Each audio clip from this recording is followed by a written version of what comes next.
जय हिंद दोस्तों, मैं मानिक नायक आप सबको अपने YouTube चैनल पर वेलकम करता हूं। और आज हम लोग बात करने वाले हैं एविटेरिया ऑफलाइन टेस्ट सीरीज जो हुआ था आपका एनसीईआरटी सीरीज का सॉल्यूशन है। एनसीईआरटी सीरीज है आपका, तो 6 to 12 यहाँ पे देखने को मिलेगा और ये हमारा सेट नंबर 2 है। टोटल जो है 17 सेट में है और हम इसके दूसरे नंबर सेट पे डिस्कस करेंगे। टोटल नंबर ऑफ क्वेश्चन 100 है, जो कि प्योर आपका एनसीईआरटी बेस्ड एनसीईआरटी किताब से उठाया गया है क्वेश्चन। तो आई होप कि काफ़ी फ़ायदा रहेगा और एनसीईआरटी के सारे क्वेश्चन को आपको देख के जाना ही होगा और जिस टाइप का पैटर्न बीपीएससी में पूछा जा रहा है। तो चलिए स्टार्ट करते हैं अपने क्वेश्चन को। पहला क्वेश्चन देखेंगे हम यहाँ पे।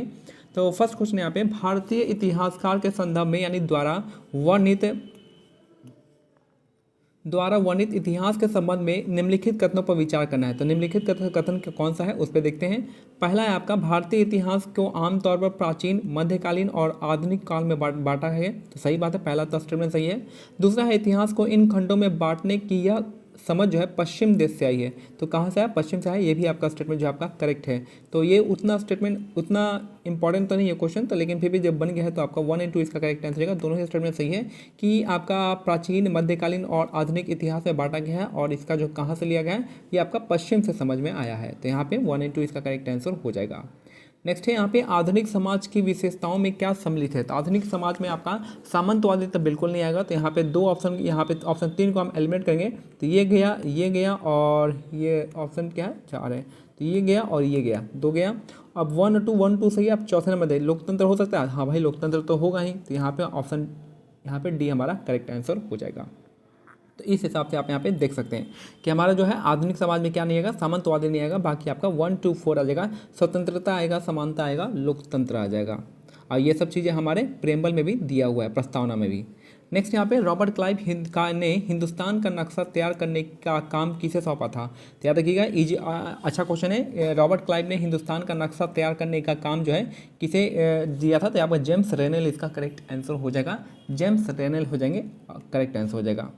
नेक्स्ट है, 1929 की आर्थिक महामंदी के संदर्भ में बताना है कि कौन सा कथन यहाँ पे सही है। तो बताना, चलिए स्टार्ट करते हैं। अमेरिकी शेयर बाजार में बड़ी मात्रा में बिकवाली के कारण जो है आर्थिक महामंदी की शुरुआत हुई थी। ठीक है, 1929 में हुआ था। और आर्थिक महामंदी का सबसे बुरा प्रभाव जो है कहाँ पे? जर्मन अर्थव्यवस्था पे पड़ा था। तो ये आपका दोनों ही स्टेटमेंट आपका सही है। तो 1 और 2 इसका करेक्ट आंसर हो जाएगा, 4 का सी हो जाएगा। तो पॉजिटिव सेंटेंस है और यहाँ पे आपको दिख भी रहा है।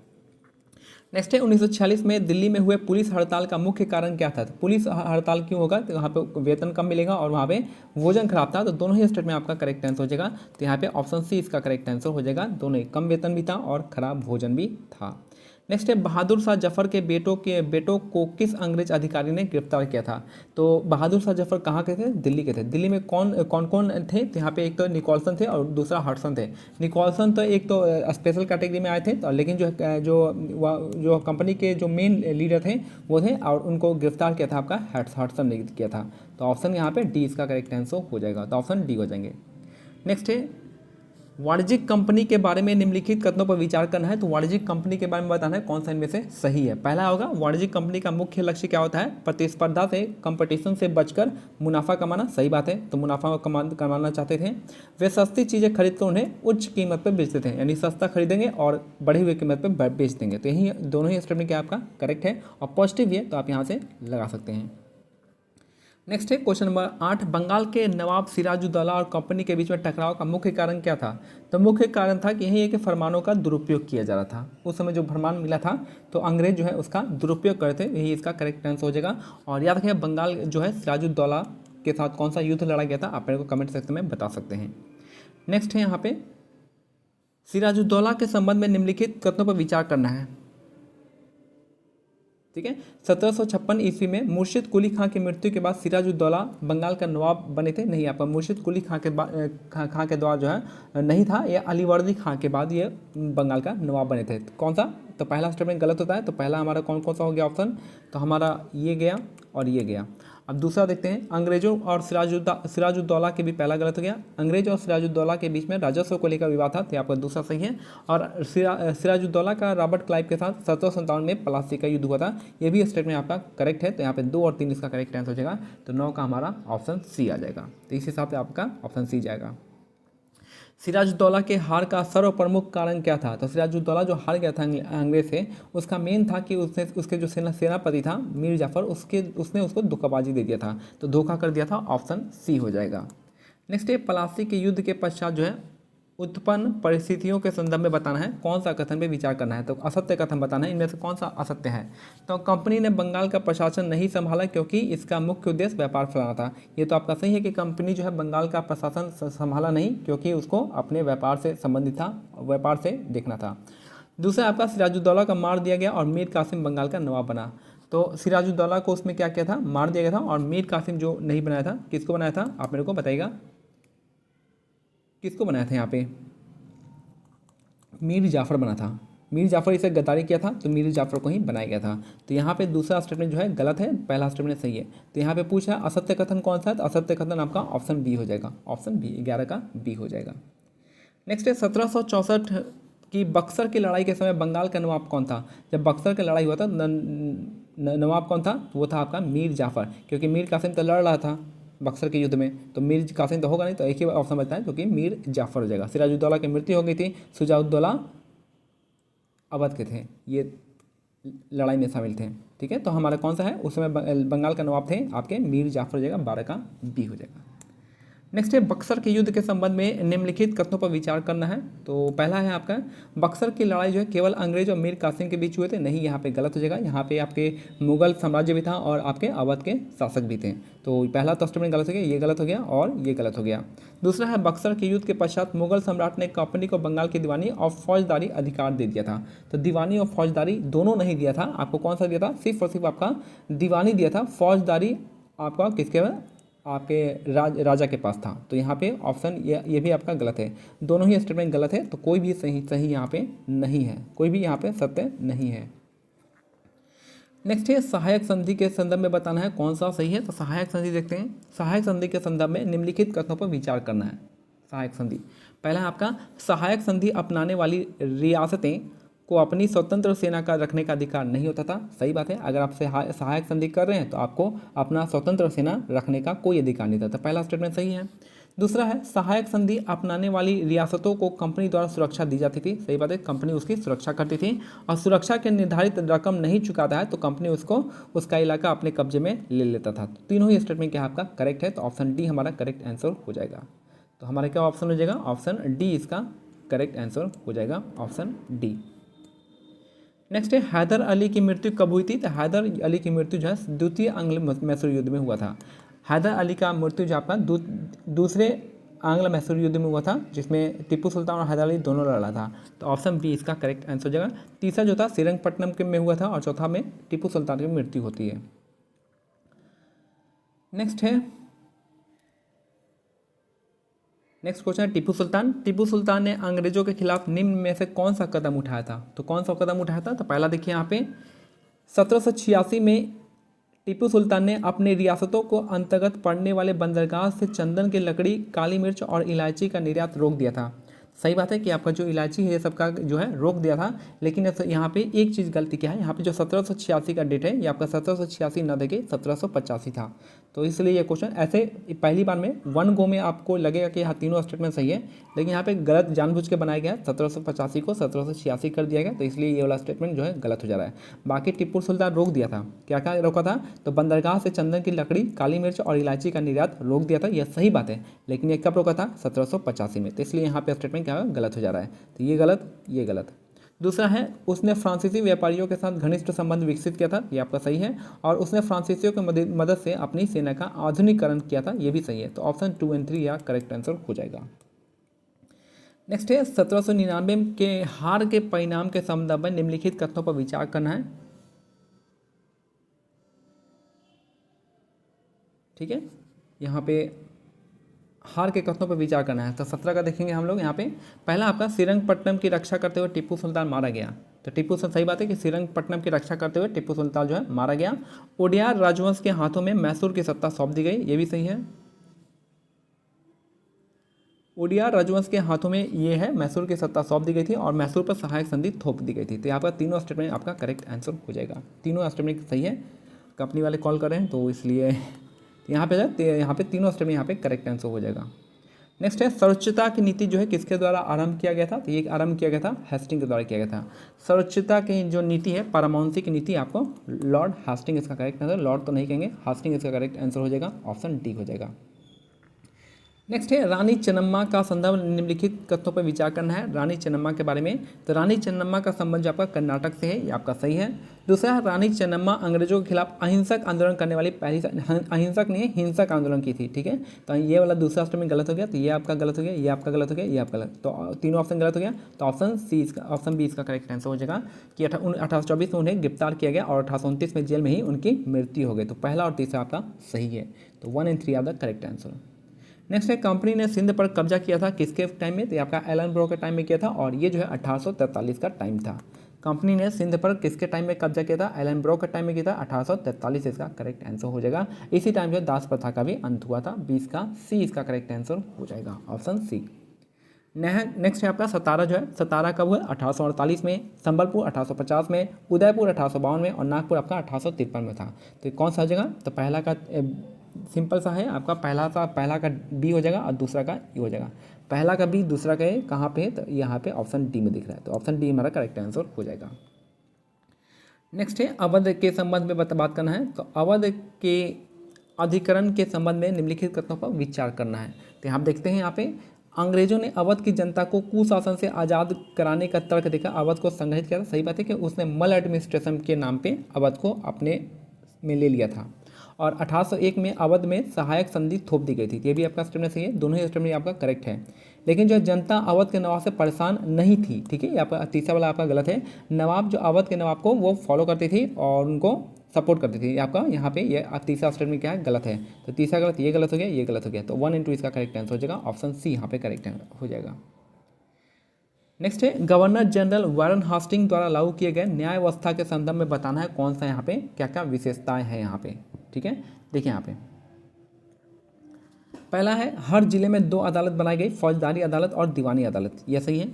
दीवानी अदालतों का मुखिया यूरोपीय जिला के कलेक्टर होते थे, ठीक है, ये भी सही है कि यूरोपियन जिला के कलेक्टर होते थे दीवानी अदालत के। लेकिन जो है यहाँ पे यूरोपीय पद्धति नहीं थी, यहाँ पे भारतीय पद्धति थी, तो ये वाला स्टेटमेंट हमारा क्या हो गया, गलत हो गया। फौजदारी अदालतें अभी भी काजी और मुफ्ती के अंतर्गत थी, लेकिन वे कलेक्टर की निगरानी में काम करते थे। तो तीसरा स्टेटमेंट सही है, तो पहला और तीसरा हमारा सही है, जो कि हमारा दूसरा गलत हो गया, तो ये गलत हो गया, ये गलत हो गया, ये गलत हो गया, तो एक ही स्टेटमेंट आपका 1 एंड 3 इसका करेक्ट आंसर हो जाएगा। नेक्स्ट है वारेन हास्टिंग के पर इंग्लैंड किसने इंग्लैंड में महाभियोग चलाया था, तो इंग्लैंड में जो महाभियोग चलाया था वो आपका एडमंड बर्क ने कराया था। एडमंड बर्क ने वारेन हास्टिंग पर इंग्लैंड में महाभियोग चलाया था, 24 का डी हो जाएगा, ऑप्शन बी। नेक्स्ट है किस समय बंगाल में जिस समय बंगाल में अस्थायी बंदोबस्त लागू किया गया था उस समय बंगाल का गवर्नर जनरल कौन था, तो बंगाल का गवर्नर जनरल कौन था, ये था आपका कॉर्नवालिस था, और कब था, 1793 हो जाएगा। परमानेंट सेटलमेंट 1793 में, इसी को सनसेट लॉ भी कहते हैं और जमींदारी व्यवस्था भी इसी को कहते हैं, तो यहाँ पे कॉर्नवालिस 1793 हो जाएगा। नेक्स्ट यहाँ पे अस्थायी बंदोबस्त के संदर्भ में बात करना है कि कथनों पर विचार करना है, तो देखते हैं यहाँ पे पहला आपका अस्थायी बंदोबस्त का लाभ जो है प्रारंभ में कंपनी को मिला, मगर बाद में उन्हें जमींदारों की अपेक्षा कम लाभ प्राप्त हुआ। सही बात है, पहले जो था प्रॉफिट चलता था, उसके बाद में प्रॉफिट कम होते गया धीरे धीरे, तो पहला स्टेटमेंट आपका सही है, तो पहला स्टेटमेंट सही है। तो ऑप्शन असत्य कथन है, तो असत्य कथन बोले सही है, तो ये गया, ये गया। दूसरा है अस्थायी बंदोबस्त की रकम जो है ज़्यादा होने के कारण कई जमींदार की जमींदारी राजस्व चुकाने में विफल होने के कारण जमींदारी छीन ली गई थी, तो वो जमींदार जो है जमींदारी चुका नहीं पाया और इसलिए उनसे जो है आपका जमींदारी छीन लिया गया था। तो ये भी स्टेटमेंट आपका सही है, तो ये भी होगा नहीं, तो ऑप्शन डी हो जाएगा। कोई भी कथन जो है असत्य नहीं, तीनों के तीनों जो कथन है सत्य है। यहाँ पे देखिए किसानों की यह व्यवस्था दमनकारी सिद्ध हुई क्योंकि लगान की रकम बहुत ज़्यादा थी और जमीन पर उसका अधिकार सुनिश्चित नहीं था, तो तीनों ही स्टेटमेंट क्या आपका करेक्ट है, तो इसलिए कोई भी स्टेटमेंट गलत नहीं है। नेक्स्ट है महलवाड़ी व्यवस्था लागू करते समय बंगाल का गवर्नर जनरल कौन था, तो जब महलवाड़ी व्यवस्था लागू किया गया था तो उस समय जो बंगाल के गवर्नर जनरल थे वो थे आपके यहाँ पे हेस्टिंग था। तो महलवाड़ी व्यवस्था जो है हॉल्ट मैकेंजी के द्वारा आया था, लेकिन जो है उस समय बंगाल का पूछा है तो बंगाल का लॉर्ड हेस्टिंग हो जाएगा। और याद रखिए महलवाड़ी व्यवस्था जो है सेंट्रल इंडिया में लागू हुआ था, साउथ इंडिया में आपका रैयतवाड़ी हुआ था, और जो बंगाल में नॉर्दर्न इंडिया में आपका कौन सा हुआ था, परमानेंट सेटलमेंट जमींदारी हुआ था। महलवाड़ी व्यवस्था के संदर्भ में निम्नलिखित कथनों पर विचार करना है। तो बताना है पहला कि अलेक्जेंडर रीड ने इसे पहली बार लागू किया था। ये आपका गलत है, पहला नहीं होगा, क्योंकि अलेक्जेंडर रीड नहीं थे, ये थे कौन, हॉल्ट मैकेंजी थे। तो पहला स्टेटमेंट गलत है, ये गलत, ये गलत और ये गलत। हमारा आंसर केवल 2 हो जाएगा। इसका मतलब है कि यह जो व्यवस्था है आपका जो व्यवस्था है, महल जो गाँव का समूह होता था। महल क्या होता है, पूछा था ये क्वेश्चन कि महल क्या होता है। महल जो होता है गाँव का समूह होता था, ठीक है, उससे जो है की जाती थी। तो ऑप्शन क्या हो जाएगा, ऑप्शन 2 इसका करेक्ट आंसर हो जाएगा। नेक्स्ट है रैयतवाड़ी व्यवस्था के संदर्भ में निम्नलिखित कथनों पर विचार करना है, कौन सा यहाँ पे सही है। यहाँ पे सत्य कथन बताना है। सबसे पहले कैप्टन अलेक्जेंडर रीड ने इस व्यवस्था को लागू किया गया था, तो आपका पहला स्टेटमेंट सही है। दूसरा है यह भू राजस्व वसूलने की व्यवस्था किसी संस्था या जमींदारों से न करके सीधे रैयत से की जाती थी। जमींदार से उसको नहीं, डायरेक्ट जो है रैयत से किया जाता था। दोनों ही स्टेटमेंट आपका करेक्ट है, तो ऑप्शन सी इसका करेक्ट आंसर हो जाएगा। बंगाल में नील विद्रोह कब हुआ था। तो बंगाल का जो नील विद्रोह 1859 में हुआ था। इंडिगो रिवॉल्ट 1859 में हुआ था, याद रखना है। और इसके बाद जो आपका 1860 में क्या हुआ था, तो कौन सा युद्ध हुआ था, आप मेरे को बताएंगे। नेक्स्ट है निम्न में से कौन सा आदिवासी समूह पशुपालक नहीं थे। तो ये थे आपके बैगा। बैगा जो थे पशुपालक नहीं थे, ऑप्शन डी इसका करेक्ट आंसर हो जाएगा। गद्दी कहाँ के, आप मेरे को कमेंट से बताएं, गद्दी कहाँ के ट्राइबल जनजाति है। नेक्स्ट है औपनिवेशिक शासन से आदिवासियों के जीवन पर क्या क्या असर पड़े थे। तो पहला देखिएगा, आदिवासी मुखियाओं से उनका मालिकाना हक और शासकीय शक्तियाँ छीन ली गई थी और उन्हें ब्रिटिश अधिकारियों के द्वारा बनाए गए नियम को मानने के लिए बाध्य किया गया था। सारे स्टेटमेंट सही है, सब कुछ छीन लिया था, लेकिन जो है उनका मालिकाना हक जो है नहीं छीना गया था, लेकिन उसकी शक्तियाँ जो थी छीन ली गई थी। तो यही आपका ये वाला स्टेटमेंट जो है गलत कर दिया गया है, जानबूझ के गलत बनाया गया है, ताकि ऐसा देखने में स्टेटमेंट जो है पॉजिटिव है और सही लग रहा है, लेकिन जो है यहाँ पे मालिकाना हक नहीं छीना था, ये सिर्फ और सिर्फ शासकीय शक्तियाँ, उसके पास पावर जितनी थी वो छीन लिया गया था। ठीक है। दूसरा आपका घुमंतु काश्तकारों को एक स्थान पर रहने के लिए बाध्य करने का प्रयास किया जा रहा है कि वो आप घूमेंगे नहीं, एक जगह रहेंगे। तो ये स्टेटमेंट आपका सही है, तो आपका केवल 2 इसका करेक्ट आंसर हो जाएगा।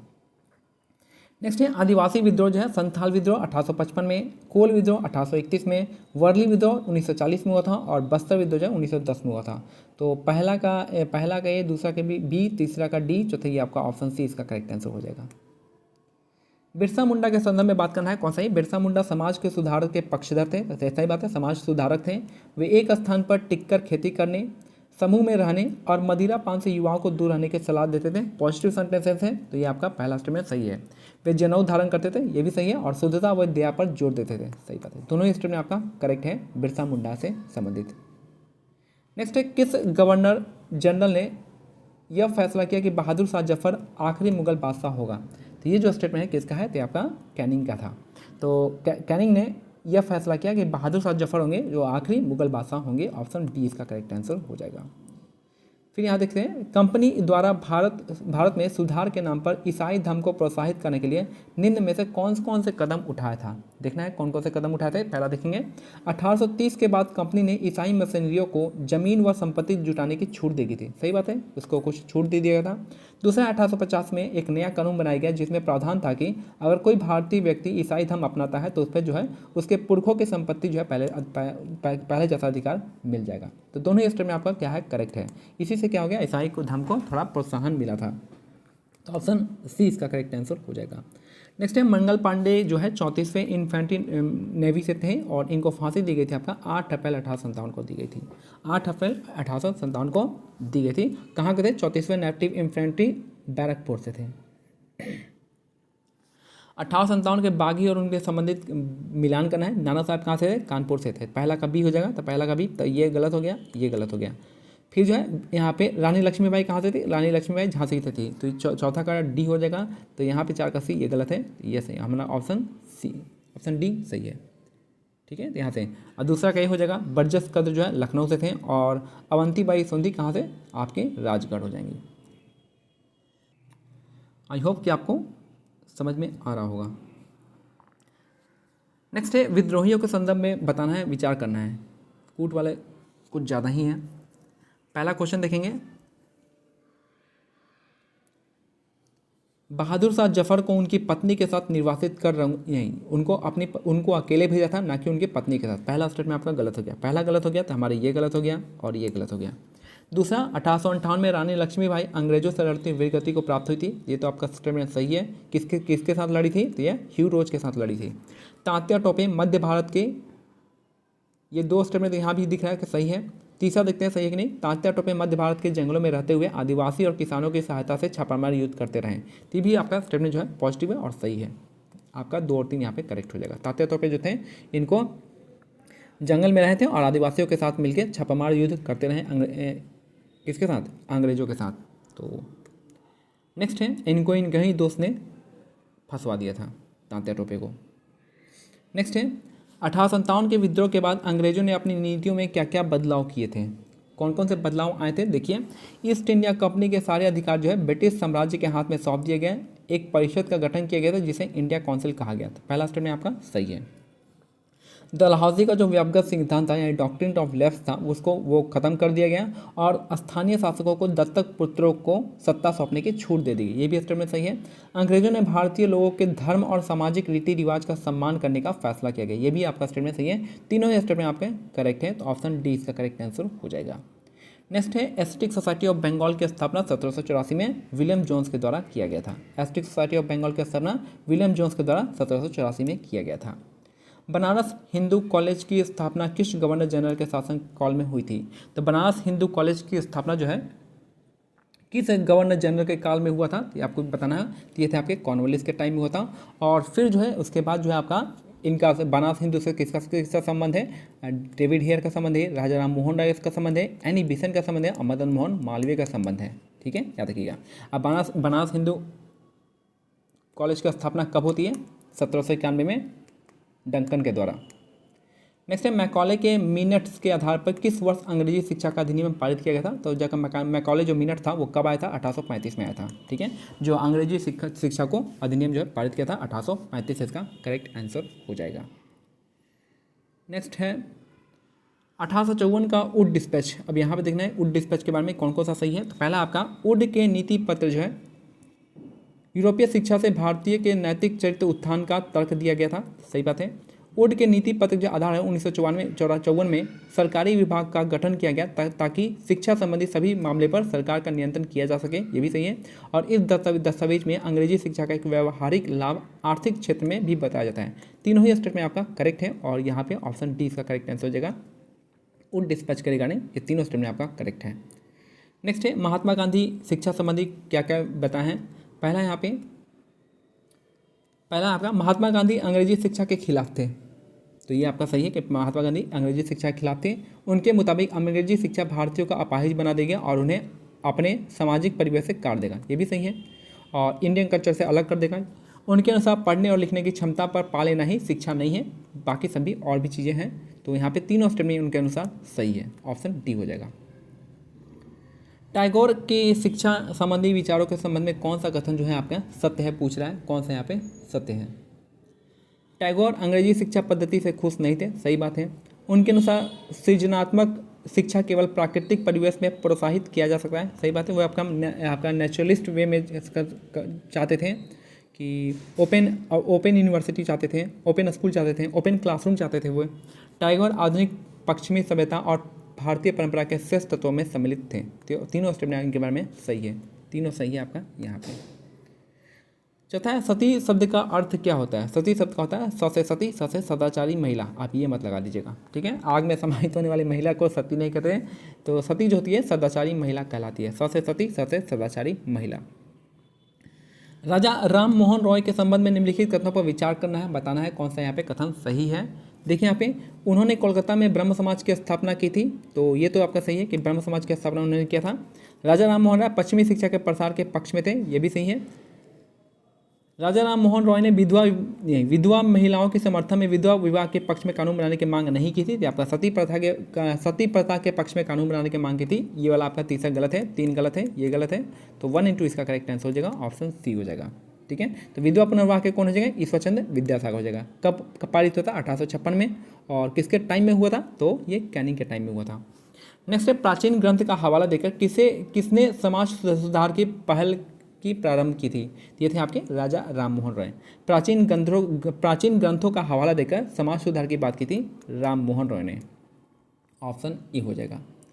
नेक्स्ट है, विधवा विवाह का कानून किस गवर्नर जनरल के शासनकाल में पारित किया गया था। तो कॉनिंग के टाइम में किया गया था, ना कि आपका ये ठीक है, तो कैनिंग के टाइम में 1856 में पारित किया गया था। आप डलहौजी मत लगा दीजिएगा, तो डी कैनिंग हो जाएगा।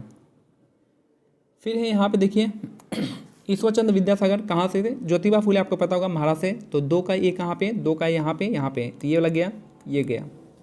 इसके बाद जो है भोपाल की बेगम मुस्लिम है तो अलीगढ़ में होंगी, सही बात है। 4 का डी देखेंगे, ये वाला गलत हो गया, तो ये ऑप्शन बचता है। इस तरीके से आप बता सकते हैं।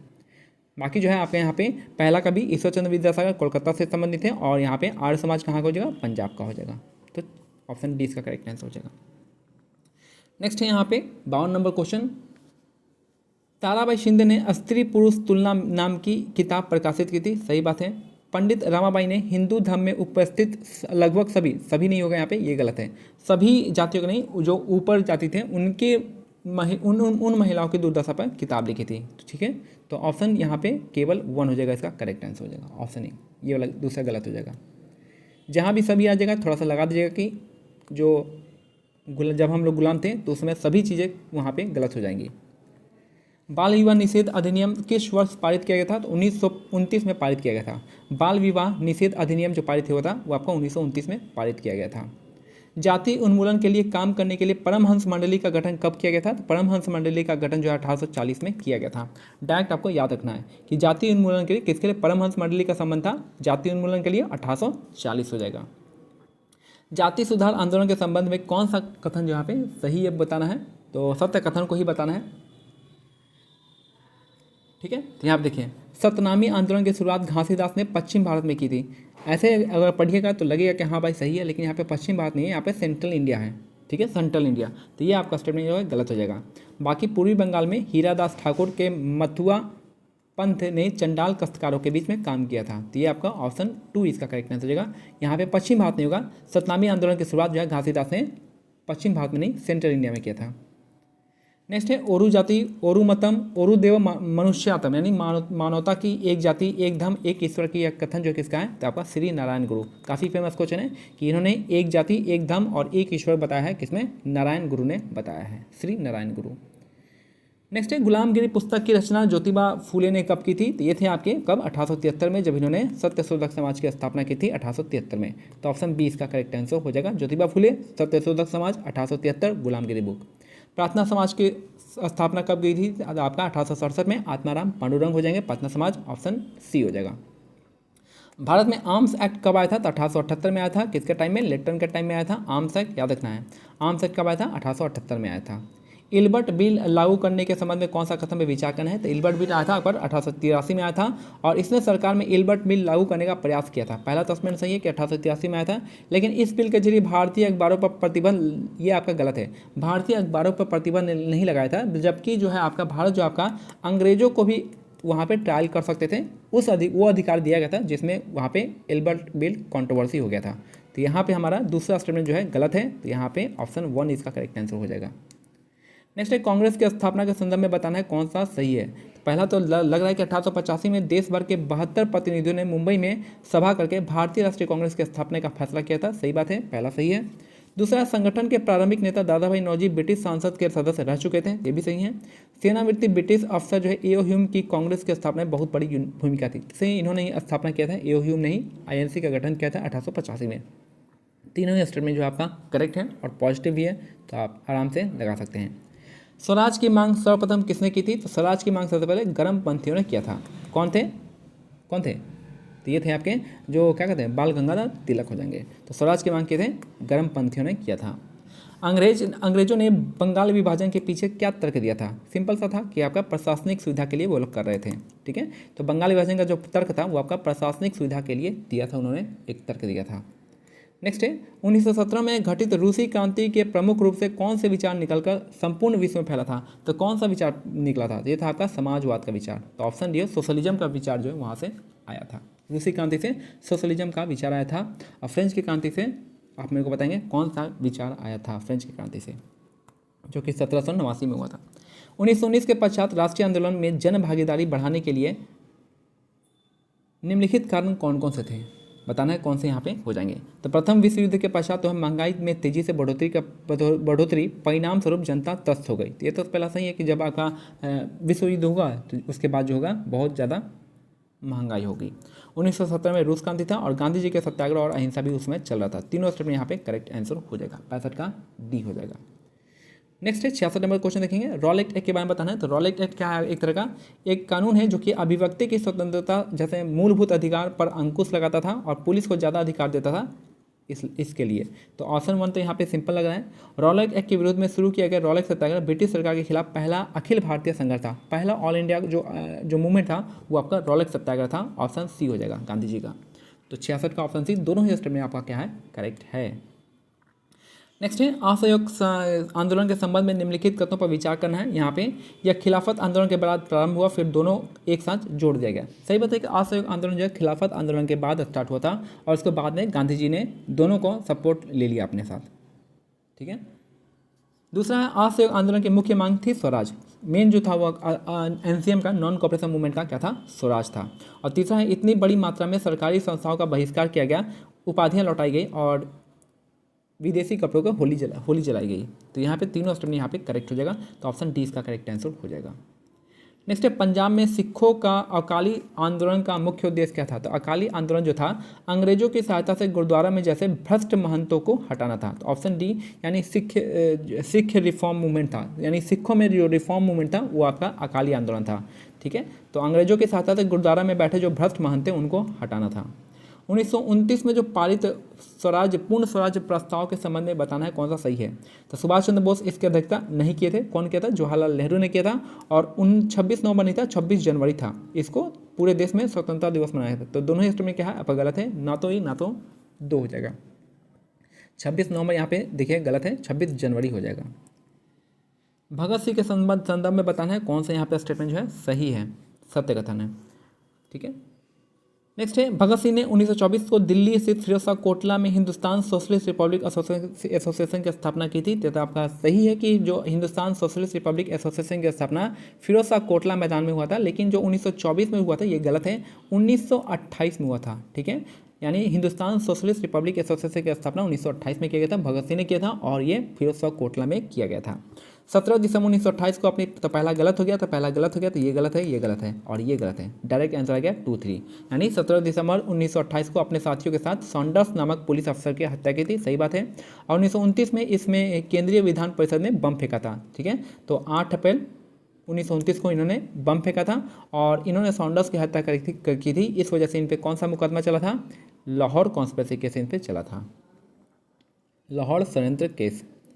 नेक्स्ट है राष्ट्रीय आंदोलन के संबंधित निम्नलिखित कथनों पर विचार करना है। पहला आपका 1935 का गवर्नमेंट ऑफ इंडिया एक्ट में प्रांतीय स्वायत्तता का प्रावधान किया गया था। तो प्रांतीय स्वायत्तता जो है आपका प्रोविंशियल ऑटोनॉमी 1935 के गवर्नमेंट एक्ट में किया गया था। और 1937 में जो प्रांतीय चुनाव हुआ था उसमें कांग्रेस 11 में से 7 प्रांतों में कांग्रेस सरकार बनाई थी। 7 प्रांतों में कांग्रेस सरकार बनाई थी। दोनों ही स्टेटमेंट क्या आपका करेक्ट है? ऑप्शन सी हो जाएगा। नेक्स्ट है किस वर्ष मुस्लिम लीग ने स्वतंत्र राज्य की मांग करते हुए एक प्रस्ताव पारित किया गया था? तो 1940 का प्रस्ताव था। कौन कहाँ पे हुआ था? लाहौर में हुआ था। और कौन इसको किया था अध्यक्षता? तो आपका जिन्ना किया था। तो 72 का डी इसका करेक्ट आंसर हो जाएगा। सुभाष चंद्र बोस के संदर्भ में बताना है कि सुभाष चंद्र बोस वे समाजवादी विचार के नेता थे। सही बात है। और उन्होंने आज़ाद हिंद फौज का नेतृत्व किया था। दोनों ही स्टेटमेंट क्या आपका करेक्ट है? ऑप्शन सी हो जाएगा।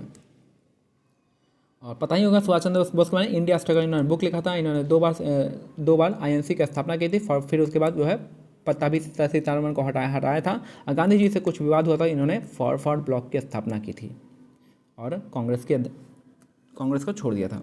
भारतीय इतिहास में दर्ज जो है आपका प्रत्यक्ष कार्यवाही दिवस यानी आपका कौन सा डायरेक्ट एक्शन डे जो है मुस्लिम लीग द्वारा कब प्रारंभ किया गया था? तो डायरेक्ट एक्शन डे है 16 अगस्त 1946 को। याद कर लीजिएगा, डायरेक्ट एक्शन डे जो है आपका 16 अगस्त 1946 को किया गया था मुस्लिम लीग के द्वारा।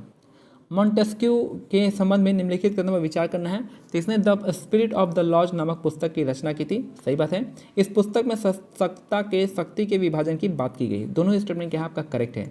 पॉजिटिव सेंटेंस है तो करेक्ट ही होगा। नेक्स्ट है फ्रांस के नेशनल असेंबली के बारे में कथनों पर विचार करना है।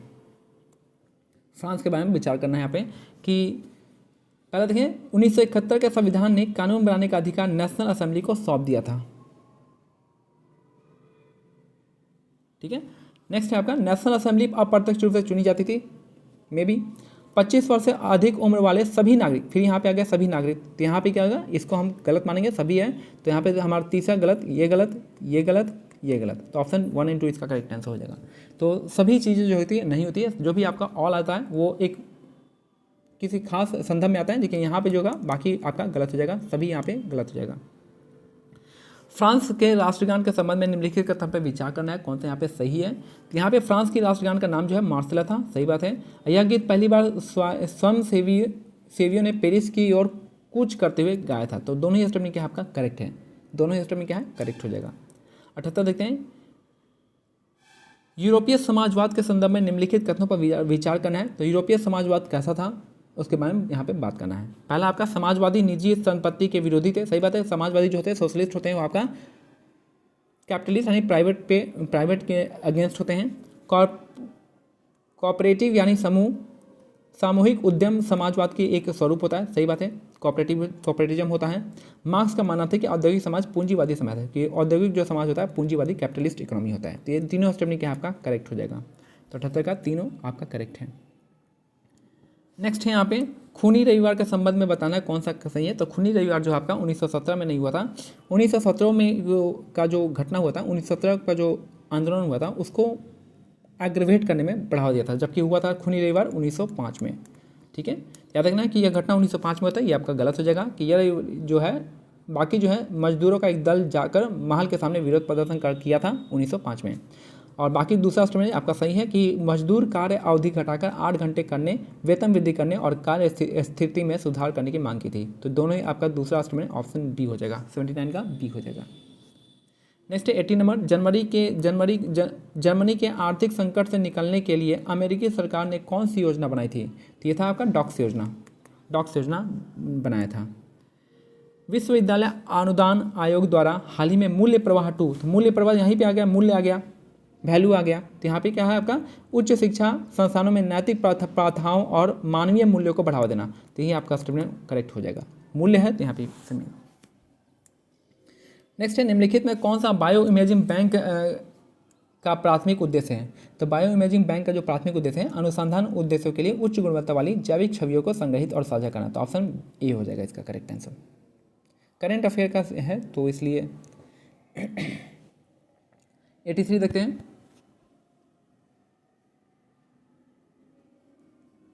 हाल ही में रक्षा अनुसंधान और विकास संगठन DRDO द्वारा विकसित काउंटर ड्रोन सिस्टम के संदर्भ में बताना है कौन सा इनमें से सही है। यहाँ पे जगह यह पूरी तरह से एकीकृत एंटी ड्रोन सिस्टम है जिसमें ड्रोन का पता लगाना, पहचान करना और उसे निष्क्रिय करना शामिल है, ये आपका सही है। और ये जो है इसका उद्देश्य पारंपरिक विमान और मिसाइल के खिलाफ हवाई सुरक्षा प्रदान करना, ये आपका गलत हो जाएगा, ये आपका गलत है। और ये लंबी दूरी का पता करने और ट्रैकिंग के लिए रडार सिस्टम का उपयोग करता है। ये तीसरा सही है, पहला और तीसरा यहाँ पे सही है, सिर्फ और सिर्फ यहाँ पे केवल 2 स्टेटमेंट सही है। ठीक है, ये साइंस एंड टेक्नोलॉजी का क्वेश्चन है और काउंटर ड्रोन सिस्टम के बारे में आप पढ़ लीजिएगा। नेक्स्ट है भारतीय न्याय संहिता 2023 के संदर्भ में बताना है कौन सा कथन पे विचार करना है। तो पहला देखेंगे यहाँ पे पहला आपका स्टेटमेंट है कि भारतीय न्याय संहिता धारा 106 हिट एंड रन मामले में अधिकतम 10 साल की सजा और जुर्माने का प्रावधान करती है और यह जमानती प्रावधान यहाँ पे नहीं है। ठीक है, नॉन कॉग्निजेबल ऑफेंस है, तो यहाँ पे दूसरा गलत हो जाएगा। तो ऑप्शन एक ही आपका सही है, 84 का ए हो जाएगा। निम्नलिखित में से किस अनाज का भारत में सबसे बड़ा उत्पादक और निर्यातक है। तो सिंपल है यहाँ पे, तो कौन सा हो जाएगा, तो राइस हो जाएगा, चावल हो जाएगा। नेक्स्ट है भारतीय विकसित संकल्प यात्रा के संदर्भ में निम्नलिखित कथनों पर विचार करना है। यह तकनीक नवाचार, पर्यावरण स्थिरता, सामाजिक समानता के प्रति सामूहिक प्रतिबद्ध की प्रतीक है। ये आपका स्टेटमेंट जो आपका गलत है। दूसरा है विकसित भारत संकल्प यात्रा के दौरान PM गरीब कल्याण योजना और अन्य योजना दीनदयाल अंत्योदय योजना पर फोकस करता है। देखिए कहने को तो ये कहेगा कि आपका ये वाला पॉजिटिव सेंटेंस है, मे बी आप 1 into लगा देंगे, कोई दिक्कत नहीं होगा। लेकिन अगर रिस्क लेना है तो आप 1-2 पे जा सकते हैं। लेकिन क्या होगा कि ये भी सही है, पॉजिटिव है, लेकिन ये आपका इससे भारत संकल्प यात्रा से संबंधित नहीं है, तो इसलिए हमारा ये वाला गलत हो जाएगा। बाकी आपका दूसरा सही है, तो केवल 2 हो जाएगा। 87 नंबर क्वेश्चन देखेंगे।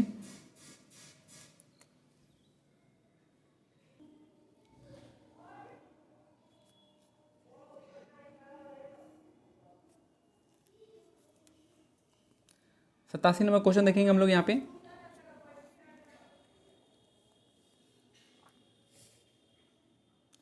देखिए यहाँ पे जो क्वेश्चन है, भारत में अल्पसंख्यक शिक्षण संस्थानों के संदर्भ में कौन सा कथन सही है। ये आपका जो है आपका तीनों ही स्टेप में यहाँ पे गलत है। तीनों स्टेटमेंट यहाँ पे क्या है, गलत है। तो यहाँ पे जो हो जाएगा ये यूजीसी के अंतर्गत नहीं आता है, ये आपका मिनिस्ट्री ऑफ अल्पसंख्यक आयोग हो जाएगा। फिर इसका जो है आपका यहाँ पे नंबर ऑफ स्टूडेंट से संबंधित नहीं है, और यहाँ पे जो है आपका ये तीनों स्टेटमेंट जो है आपका गलत है। तो यहाँ पे ऑप्शन डी हो जाएगा। 88 नंबर है, यहाँ पे निम्नलिखित में से कौन सा निकाय देश के बीच कानूनी विवादों को निपटाने और संयुक्त राष्ट्र महासभा, संयुक्त राष्ट्र सुरक्षा परिषद और विशेष एजेंसियों द्वारा संदर्भित कानूनी प्रश्नों का सलाहकार देने के लिए जिम्मेदार होता है? ये हो जाएगा आपका आईसीजे हो जाएगा, जिसका हेडक्वार्टर कहाँ पे, द हेग में है। तो आईसीजे इसका करेक्ट आंसर होगा, ऑप्शन बी हो जाएगा, ICJ, international court of justice. Next है एफडीटीएल का उद्देश्य निम्नलिखित में से कौन सा है, बताना है यहाँ पे। तो ये हो जाएगा आपका चालक दल के सदस्य को ड्यूटी पर रहते हुए कुल समय को सीमित करने के लिए, जिसमें उड़ान और गैर उड़ान दोनों हो जाएगा। तो ऑप्शन बी इसका करेक्ट है। टफ क्वेश्चन है, ये सब टफ क्वेश्चन से बनाए गए हैं। नेक्स्ट है आपका ईगल नेस्ट वन्य जीव अभ्यारण्य। देखिए जब भी कभी ऐसा कुछ क्वेश्चन मिल जाए कि आपका यहाँ पे इस टाइप का, जहाँ भी आपको नॉर्थ ईस्ट मिल जाए, मे बी चांसेस होगा वहाँ पे 90% जो होता है आपका चांस होता है कि वो आंसर सही हो जाएगा। तो यहाँ पे ईगल नेस्ट वन्य जीव अभ्यारण्य याद है तो याद है, लगा दीजिएगा। नहीं याद है तो आप क्या कीजिएगा, जो भी देखेंगे आप नॉर्थ ईस्ट स्टेट आ जाएगा, अगर एक अकेला है तो आप उस पर जा सकते हैं। अरुणाचल प्रदेश से हो जाएगा। एंड ईगल नेस्ट वन्य जीव अभ्यारण्य कहाँ पे, अरुणाचल प्रदेश में है। लगातार चौथी बार जो है प्रधानमंत्री के रूप में बांग्लादेश के कौन है, शेख हसीना, अब तो ख़त्म हो गई है। भारत के पहले डार्क स्काई पार्क का खिताब कहाँ पे, तो यह पेंच टाइगर रिजर्व इसका करेक्ट आंसर हो जाएगा। डार्क स्काई पार्क जो है पेंच टाइगर रिजर्व। दूरसंचार अधिनियम 2023 के संदर्भ में बताना है कौन सा कथन यहाँ पे सही है। तो यहाँ पे हो जाएगा आपका यह इसका जो है स्टेटमेंट, यह ऑप्शन ए 1 और 2 इसका करेक्ट आंसर हो जाएगा। देखिए यहाँ पे यह लचीली स्पेक्ट्रम आवंटन विधियों का परिचय देता है जो संचार प्रौद्योगिकी की भावना तैनाती के लिए महत्वपूर्ण है। दूसरा है अधिनियम बाजार की सघनता को कम करती है और निष्पक्ष प्रतिस्पर्धा को समर्थन करने के लिए कार्यात्मक प्रतिक्रिया है। तो दोनों स्टेटमेंट आपका सही है। और ये जो है आपका यहाँ पे शक्तियों, देखिए सरकार को क्या कहता है, महत्वपूर्ण शक्तियों को देने से रोकता नहीं है, ये बढ़ावा देता है। तो आपका तीसरा स्टेटमेंट यह गलत हो जाएगा। नेक्स्ट है स्वच्छ, ठीक है। तो 94 का देखते हैं। स्वच्छ सर्वेक्षण पुरस्कार संदर्भ में बताना है। स्वच्छ सर्वेक्षण भारत भर के शहरों और कस्बों में स्वच्छता, सफाई और स्वास्थ्य रक्षा का एक वार्षिक सर्वेक्षण है, पहला सही है। स्वच्छ सर्वेक्षण के तहत शहरों के मूल्यांकन के लिए अपशिष्ट प्रबंधन, सामुदायिक भागीदारी और व्यवहार परिवर्तन कुछ फोकस क्षेत्र में शामिल है। तो ये आपका दूसरा स्टेटमेंट सही नहीं है। तीसरा, बाकी आपका तीसरा है कि स्वच्छ सर्वेक्षण आवास और शहरी मंत्रालय के मामले, यानी महुआ कर सकते हैं आपका स्वच्छ सर्वेक्षण आवास और शहरी मंत्रालय के द्वारा कार्यान्वित भागीदार के रूप में क्वालिटी काउंसिल ऑफ इंडिया के साथ आयोजित किया जाता है। तो पहला स्टेटमेंट और तीसरा आपका सही है, तो इसलिए ऑप्शन सी इसका करेक्ट आंसर हो जाएगा। 95 देखेंगे। GFII green fuels alliance India, उसके बारे में है। यह गठबंधन का लक्ष्य भारत को हरित हाइड्रोजन उत्पादन और निर्यात में वैश्विक नेता के रूप में स्थापित करना, पहला सही है। यह डेनमार्क और भारत के बीच एक गठबंधन है, ठीक है। हरित ईंधन प्रौद्योगिकी पर संयुक्त अनुसंधान और विकास परियोजनाओं को सुविधाजनक बनाना GFI में शामिल सहयोग के कुछ प्रमुख क्षेत्र हैं। तीनों स्टेटमेंट क्या है आपका पॉजिटिव है और यहाँ पे करेक्ट हो जाएंगे। तो तीनों स्टेटमेंट क्या आपका यहाँ पे करेक्ट हो जाएगा। 96 नंबर देखेंगे। इसमें बताना कौन सा फसल है। 18 से 30 डिग्री सेल्सियस होगा, दोमट मिट्टी मिलेगा और यह हल्की ठंड को सहन कर सकता है और ठंडी जलवायु होगी। तो ये आपका दाल के लिए कह रहा है। ISTEM के बारे में है कि ISTEM क्या है, एक तरह का अनुसंधान विकास सुविधाओं को साझा करने के लिए राष्ट्रीय वेब पोर्टल है, ठीक है। ये आपका पहला सही है। और ये जो कह रहा है यहाँ पे कल्याण पहल है, एक कल्याण पहल नहीं, ये आपका कल्याण के टाइप नहीं, ये आपका इनोवेशन वाला है, इनोवेशन के लिए है, ठीक है। तो यहाँ पे दूसरा स्टेटमेंट जो है गलत हो जाएगा। तो केवल 1 इसका करेक्ट आंसर हो जाएगा 97 का। बंगाल की खाड़ी में Krishna Godavari basin deep sea project किसके द्वारा संचालित किया जा रहा है। तो ये आपका ONGC के द्वारा किया जा रहा है। पीएम मोदी ने 27वें राष्ट्रीय युवा महोत्सव का उद्घाटन कहाँ पे किया है? तो नासिक में किया था, ऑप्शन बी हो जाएगा। और लास्ट क्वेश्चन है आज का कि भारतीय नौसेना का बहुराष्ट्रीय आभास मिलन 2024 का आयोजन कहाँ पे किया जाएगा? तो मिलन जो होता है आपका कहाँ पे? विशाखापट्टनम में होता है। तो ये है आईवीएच की करंट अफेयर का थोड़ा सा करंट अफेयर का जो स्टेटमेंट बेस्ड क्वेश्चन था, काफ़ी टफ पूछा गया है। बाकी आई होप कि इसमें जो आपको 60+ अगर मार्क्स आ रहे हैं तो काफ़ी, 60 मार्क्स आ रहे हैं तो काफ़ी है, 100 में से 60 आएंगे, बहुत अच्छा हो जाएगा। बाकी लेट्स आप इन क्वेश्चन को आप देख जाइएगा। मिलते हैं अगले वीडियो में, तब तक के लिए क्या करना है, टेलीग्राम चैनल का लिंक है, आप वहाँ से ज्वाइन कर सकते हैं। जय हिंद, जय भारत, धन्यवाद।